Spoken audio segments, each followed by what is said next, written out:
Mais faites la terre! Faites la terre. Christine Béroux est face à Karine Le Marchand. Bonjour Christine et bonne année. Ouais, je vous cache pas, on est le 2 janvier, c'est un petit peu dur ce matin, mais je suis pas trop remise de mon réveillon, mais je suis professionnelle. Je m'oblige à avoir les idées claires. Bonjour Audrey Pulvar. Karine Le Marchand. Oui, c'est exactement ce que j'ai dit.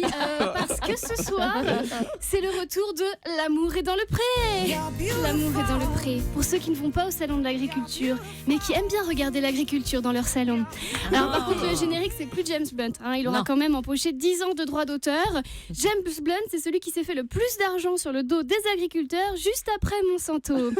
Les gens aiment les agriculteurs de L'amour est dans le pré. C'est comme les Miss France, ça change tous les ans, chacun a ses préférés, sauf que les agriculteurs, eux, c'est pas des écharpes qu'ils veulent enfiler.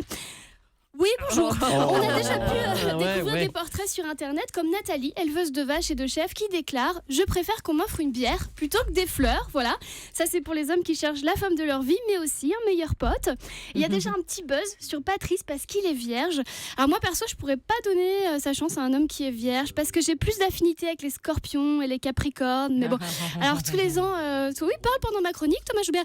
Tous les ans, il arrive au candidat. Je suis toute oui, Christine. Oui, bah s'il te plaît. Tous les ans, il arrive aux candidats des trucs chouettes, mais aussi des trucs moins chouettes. Je me rappelle de Justine, saison 7. Vous vous rappelez de Justine, saison 7, qui avait piégé la production. Le candidat avait dit « Je comprends pas, elle est pas comme dans la lettre ». Et pourtant, si elle était comme la lettre, complètement timbrée. Mais il y a eu pire dans la version belge de l'émission. Il y a un candidat qui a avoué une agricultrice je cuve, avoir été condamné pour le meurtre de son patron. Alors la vidéo est sur internet. Il dit à la jeune femme, je cite « Je l'ai pas mis dans la lettre parce qu'à chaque fois, ça refroidit ». Bah oui, tu m'étonnes. C'est que le gars a changé, déjà il veut plus refroidir les gens, c'est bien. Mais il y a aussi des beaux dénouements. À ce jour, plus d'une trentaine de bébés sont nés. En même temps, on parle d'agriculteurs. Leur boulot à la base, c'est quand même de savoir planter des petites graines. Alors Karine, vous avez beaucoup d'empathie pour les gens qui sont seuls dans leur campagne. Pourtant, dans Ambition Intime, vous n'avez pas reçu Jean-Frédéric Poisson, alors qu'il était très seul dans sa campagne pour la primaire de droite. Vous interviewez aussi bien les politiques que les agriculteurs. Les uns vous parlent de leurs tracteurs, les autres de leurs détracteurs. En gros, ils vous parlent de tout ce qui les traîne dans la boue. Il y a quelque chose de très agricole chez les politiques, parce que quand j'en écoute certains d'entre eux, le mot qui me vient, c'est la ferme. En tout cas, Karine, merci, parce que grâce à L'amour est dans les prés, je vois des coins de campagne que j'ai jamais vus.